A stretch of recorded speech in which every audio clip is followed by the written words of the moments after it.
السلام عليكم ورحمة الله وبركاته. معاكم أحمد حسن وفيديو جديد من قناة أهلاوي الأبد. وهوبا رجعنا ليكو هنعلم تاني عليكم. الأهلي النهاردة عمل السيرك بتاعه وكسبنا الزمالك بالتلاتة وتاتا تاتا تاتا وشيلناهم بالتلاتة.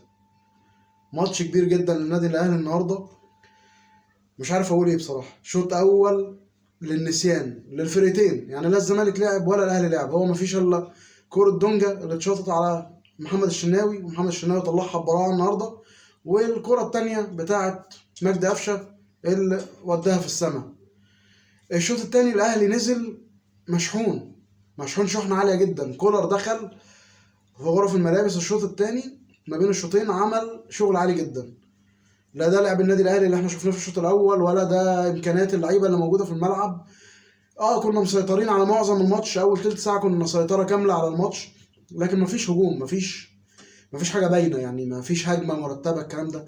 نزلنا الشوط الثاني ابداع ما بعده ابداع. مش عارف اختار مين احسن لاعب النهارده في الماتش، لان كل اللعيبه النهارده مش ال 11 لعيب اللي لعبوا، لا ده ال 16 لاعب. 16 لاعب النهارده لعبوا وشاركوا في المباراه. حاجه عظيمه ما شاء الله عليهم. كل اللعيبه النهارده جامده جدا.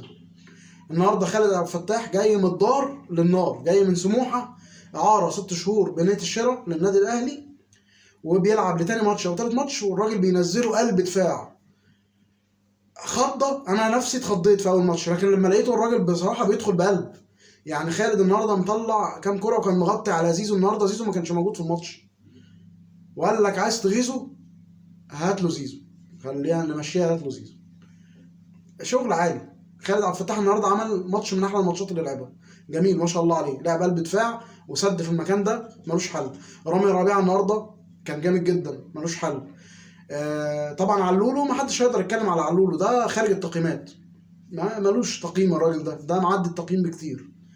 اسيست الجون الثالث وحاجه ايه، بيتمزج كده وهو بيلعب الكوره كده، تحس ان هو بيتمزج، خصوصا في الجون اللي بيجي في الزمالك حاجه كده روعه. تروح لمحمد هاني النهارده من احلى ماتشاته. محمد هاني بيرجع بيشم ريحه كاس العالم للانديه. تبص تلاقي محمد هاني ده بقى لعيب في بايرن ميونخ على طول، حاجه كده وهم ما شاء الله. بيروح ويجي ويطلع ويهاجم ويرفع. عمل شغل حلو جدا النهارده. خط النص حمدي فتحي طبعا رهيب. انا معلش مع احترامي لكل اللي شاف الماتش النهارده، طبعا انا مان اوف ذا ماتش النهارده خدها الي ديونج. انا مع احترامي للناس كلها، حمدي فتحي يستاهل مان اوف ذا ماتش بكل حاجه. الراجل عامل الاسيست الاولاني لكهربا جون، الكره الثانيه هو مشارك فيها وخبطت فيه وراحت لمحمد شريف جون، الكره الثالثه التريبل، هو كان التريبل في اللعبه دي. يعني هو تالت لمسه هو منه لعلي معلول، ومن علي معلول لمحمد شريف. فلا النهارده حمدي فتحي عظمه عظمه على عظمه. مجدي قفشه يعني الشوط الاول وبعد كده اتسحب في الشوط الثاني. حسين الشحات ما شاء الله عليه لا كوره. الجون الاولاني ده يتدرس. الراجل شاف حمدي فتحي طاير راح مسقطها له، ضرب التسلل. حمدي فتحي استلم بالراحه على صدره وطلعها من دماغه وحطها الكهرباء. وكهرباء ايه بمعلمه، هجيب جون النهارده في الزمالك، يعني هجيب جون. عايزين نشوف بقى الناس اللي هتنسحب من الدوري وعياط وصراخ وصويت في القنوات بتاعتهم ايه. هنشوف هيعملوا ايه دول. والله ساعات بيصعبوا عليا بس مش قوي يعني. هو كهربا النهارده عمل اللي عليه، والراجل ايه قال له شكرا يا عم كهربا، عملت اللي عليك الماتش اللي فات وجبت جول وطلعتك، وادي الماتش ده برضو ايه هطلعك. راح مطلعه وراح منزل شريف. انا قلت شريف نازل بس يلا ربنا يكرم. شريف كعبه عالي على الزمالك، اوه شريف راح نازل ايه لزق الجونين. حاجه جونين كده في الوهم برضو حلوين قوي. الجون الاول حلو والجون الثاني ايه كوره. هو شريف ده المهاجم بتاع النادي الاهلي اللي احنا افتقدناه الموسم اللي فات وبدايه الموسم ده. الراجل لعب، حتى كولر النهارده قال شريف لعب من غير ضغوط، وانا قعدت فرجته على نفسه واجوانه اللي كان بيجيبها. الراجل فاهم. كولر ده مدرب عالمي. الاهلي ما شاء الله بصراحه توفق في الصفقه بتاع كولر دي. مين تاني شارك؟ طاهر محمد طاهر النهارده نزل اهو. راجع بقاله فتره ما بيلعبش، بقاله اكتر من شهرين. نشوفه اهو النهارده نزل الحمد لله. مروان عطيه لعيب محترم، كورته حلوه قوي. هنشوف منه ابداعات الولد ده ان شاء الله الفتره الجايه. صفقه سوبر للنادي الاهلي، محتاجينه في خط النص، لان فعلا الي ديانج وحمدي فتحي وعمرو السوليه بيبقى فيه اصابات ما بينهم، فليه ما يبقى عندنا لعيب من نفس النوعيه دي. فجالنا الرابع بتاعهم ما شاء الله لعيب. احمد عبد القادر النهارده يعني شارك شويه في الشوط الاول، الشوط الثاني اختفى والراجل برضو ايه سحبه. فمش عايز انسى مين، هو نبيل كوكا نزل برضه في اخر الماتش في اخر 5 دقايق يعني. الاهلي النهارده بصراحه 16 لعيب رجاله، واي حد من بره كان قاعد وهينزل من الاحتياطيين. هو النادي الاهلي بيلعب راجل واحد ما شاء الله عليه. لما بنقول مقولة الأهلي بمن حضر دي مش كلام وخلاص، الناس بتقعد تقول لك إيه شعارات النادي الأهلي دي، والأهلي فوق الجميع والأهلي بمن حضر هو كده، إحنا طول عمرنا كده بنشوفها كده، اتربينا عليها كده. الأهلي بمن حضر، أي 11 لعيب بينزل بيحط على أي فريق، وخصوصا لما يكون لابس أبيض، يا نهار أسود. الواحد بيشوف الشوط باللبن ده بنرقعه على طول، الرقعة المحترمة، فلازم. أنا قاعد حتى لسه وأنا بتفرج على الماتش كده 2-0 ومش متكيف بصراحة، وقلت مش هتكيف الا لما يجي الجول التالت، راح هوب شريف ما كدبش خبر وعلوا له حبيبي، قال لي يا عم ما احمد ما تزعلش، خد الجول التالت اهو يا عم عشان تتبسط. كان نفسي طبعا في الرابع والخامس، بس اهو الحمد لله 3 حلوين كده، رضا الحمد لله. فضل وعدل والدنيا زي الفل، ومبسوطين ومتكيفين، وقبل ما نروح كاس العالم المعنويات في السماء، وان شاء الله باذن الله نعمل كاس عالم عالمي السنه دي ان شاء الله باذن الله. الاهلي ليه ما نقولش ياخد كاس العالم او التاني بالكتير باذن الله باذن الله. فهنشوف ماتشات حلوه في كاس العالم، احنا خلاص اقل من 10 ايام وهنلعب اول ماتش ان شاء الله في كاس العالم للانديه، البطوله اللي حبيبتنا 3 برونزيه. طبعا الغريم او اللي بيقول على نفسه غريم الكومبارس بتاعنا ما شافهاش قبل كده، والكومبارس النهارده كان كومبارس بصراحه، ما شفناهوش، لا شفنا الشوط الاول ولا شفنا الشوط الثاني. اول ما نزل جابر وشيخه قلت بس كده شكرا، الماتش ده بتاعنا بنتيجه حلوه. نحس في ناس كده بتبقى نحس. فيريرا، واظن كده اخر ماتش لفريرا، يعني انا مستني وانا بسجل الفيديو ده، انا مستني اقاله فيريرا الضحيه، لازم في ضحيه للنادي الاهلي كده كل ماتش، فلازم يروح. هل انا كاهلاوي عايز فيريرا يمشي؟ لا، ده زبون، ده راجل زبون، ده بيشيل، ليه يمشي؟ ده بالعكس انا كاهلاوي يعني يطلع الزملكاوي يقول لك يا ده الاهلاوي يرتاحوا من فيريرا، هو عمل لنا فيريرا يا جدعان؟ يقول لك خد الدوري سنتين يا جدعان، خد الدوري بالتحكيم، ما هو ما خدوش بمجهوده. ارجعوا بقى لاصلكم واعترفوا بالحقيقه، خد الدوري بالتحكيم. احنا بيجي اي حكم محترم بيحكم للاهلي الماتش للاهلي باي شكل.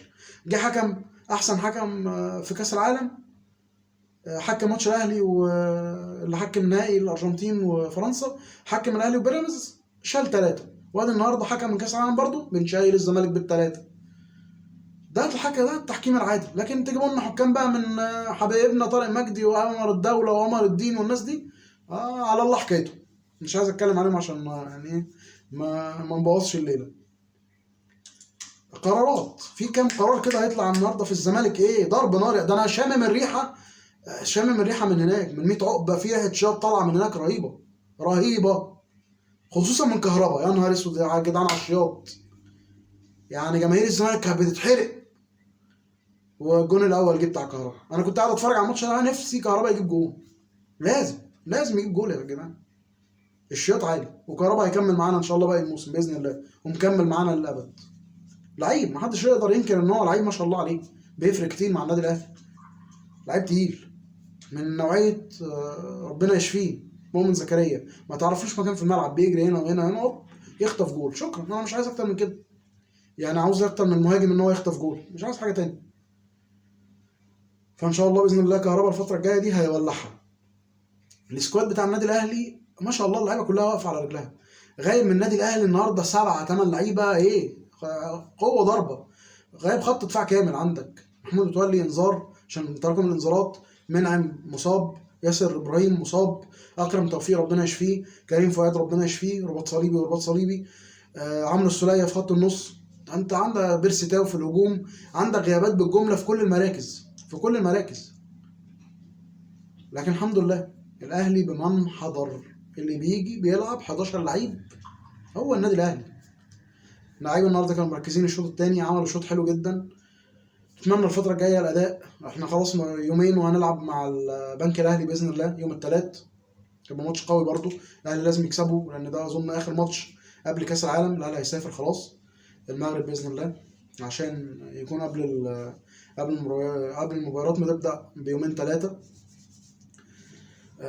فرحه، يعني احنا بنفرح دايما، النادي الاهلي بيفرح بالماتش ده كماتش، هما طبعا لما بيكسبونا ببطوله بالنسبه لهم، لكن احنا في الاخر ده ماتش ب3 نقط بنفرح يوم واحد. لكن هما بيقعدوا يحتفلوا بماتش اللي بيفوزوا بيه على النادي الاهلي سنين. وده الفرق ما بين تفكير الاهلاويه وتفكير الزملكاويه، مع احترامي لكل الزملكاويه. ده فرق التوقيت اللي ما بيننا وما بينكم. لما بتكسبوا النادي الاهلي بتحتفلوا العمر كله. احنا لما بنكسبكم بنفرح ماتش، بنفرح يوم وخلاص انتهى الموضوع. فيا مسهل. يعني بشرة خير لكأس العالم بصراحة. جه الماتش توقيته حلو، يعني توقيته حلو. بنجرب اللعيبة ان شاء الله، اللعيبة المصابة يكون معظمهم رجع على كأس العالم. بيرسي تاو رجع، طاهر محمد طاهر رجع. التدعيمات اللي جت، مروان عطية لاعب كويس جدا، خالد عبد الفتاح، محمد الضايع كده نشوف التونسي. مين تاني؟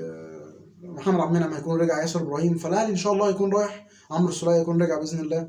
فهنكون راجعين، الاهلي يكون مكتمل العدد في كاس العالم ان شاء الله. اتمنى الماتش الجاي ما يحصلش اي اصابات للنادي الاهلي، مش عايزين اي اصابات خصوصا للعيبه الاساسيين، كفايه اصابات كده. اقالات بقى، يعني غير اقاله الضحيه بتاعت فيريرا زي ما قلت هيكون الاقاله. انا شايف ان في 4 5 لعيبه برضو شكلهم هيطردوا كده من الزمالك، يعني طرد مباشر بقى، عارف انت، كارت احمر. ما اظنش انهم هيكملوا الموسم مع الزمالك. اولهم طبعا الاسطوره بتاعتهم، انتوا عارفينه طبعا كلهم، مش هقول اسمه. اللعيبه اللي ما اثبتتش وجودها، اللي هي اصلا مش موجوده. سامسون ده هيبعتوا الاسماعيلي خده. ابراهيم نضاي ده اللي ما اعرفش ده بيلعب فين اصلا، جايبينه قال لك صفقه السوبر مش موجود.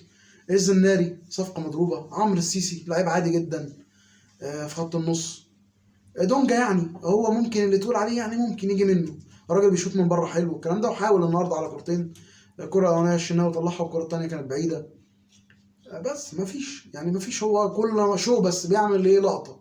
يطلع يقول لك جبت صفقات الدنيا كلها، حاسب انا جامد 10 صفقات، الزمالك بيعمل اعلى صفقات في الدنيا والكلام ده، وفي الاخر مفيش. الزمالك هو الزمالك بيتغلب على طول. فيا مسهل. مبروك للنادي الاهلي النهارده، فرحتونا. نتمنى ان انتوا تفرحونا كمان ونكونوا مركزين في كاس العالم للانديه. ماتشات مهمه، هنلعب الاول مع اوكلاند سيتي نكسب، نلعب بطل امريكا نكسب، هنلاعب ريال مدريد. يا مسهل يا مسهل. انا متفائل بكاس العالم للانديه اللي جاي ده ان شاء الله، والاهلي هيعمل فيه نتيجه كويسه.